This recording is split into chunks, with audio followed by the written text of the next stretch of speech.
So the e-ULTIMASTER registry is looking at a new platform produced by Terumo. It's an 80 micron cobalt chromium stent platform with a bioresorbable polymer only coating the luminal side, and it has sirolimus-eluting drug onto it, and it's to look at real-world outcomes of patients receiving this new platform.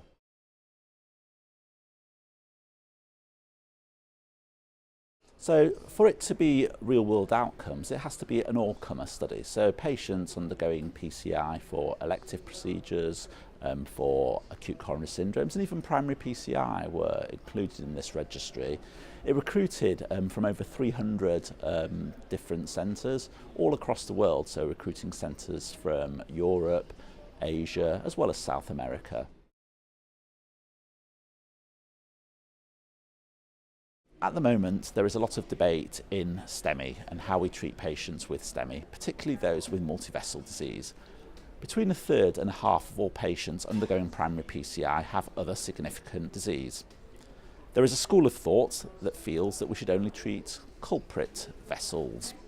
Another school of thought feels that perhaps we should be treating all the vessels, and certainly there have been a number of randomised controlled trials that have shown differing findings. Our study used the e-ULTIMASTER registry to compare the two strategies in 500 patients undergoing primary PCI. That is, in patients with multivessel disease, to compare outcomes in those where culprit-only PCI was undertaken versus multivessel PCI. Our findings were a trend towards lower cardiac death, target lesion failure, and patient-orientated clinical events in the multivessel PCI arm. So certainly this would be in line with a lot of body of evidence in this arena.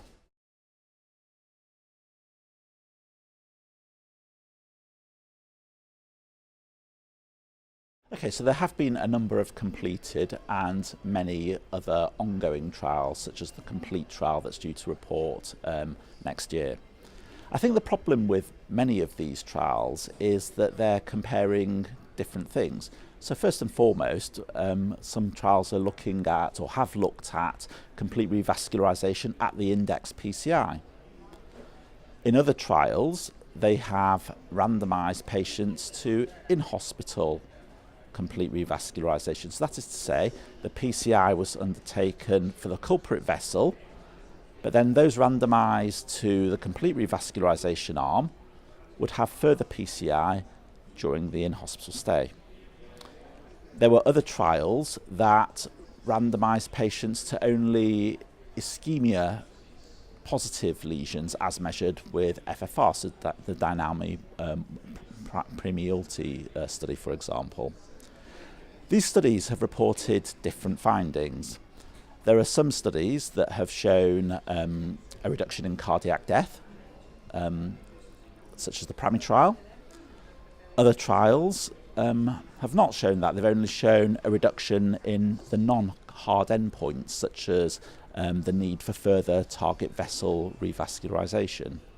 I think part of the problem is that a lot of these trials are rather small, between 300 to 500 patients, and so perhaps are underpowered for the very hard clinical endpoints.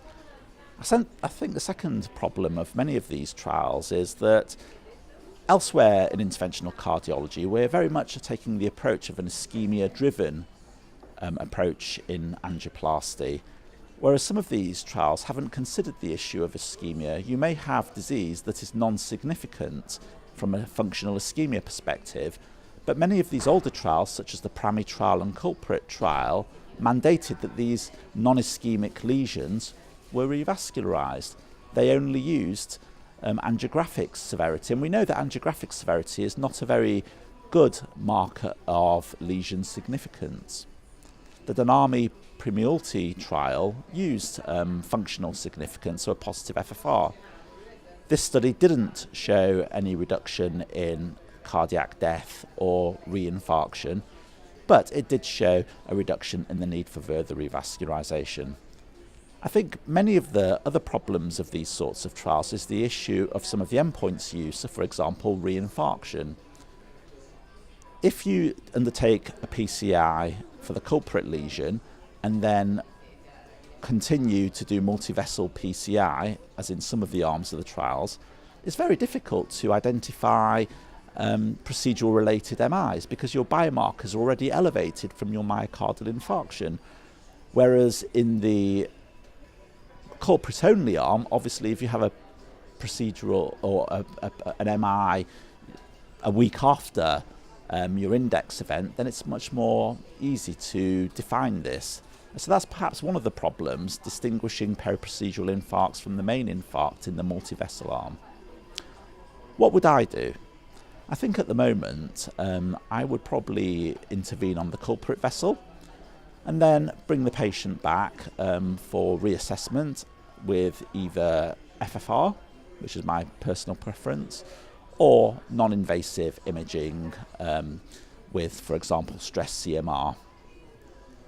I would do this within 30 days, and then if the FFR or the stress CMR is positive, then would reconsider revascularisation of these ischemia-causing lesions, depending on patient factors, patient preferences, symptoms, and so forth.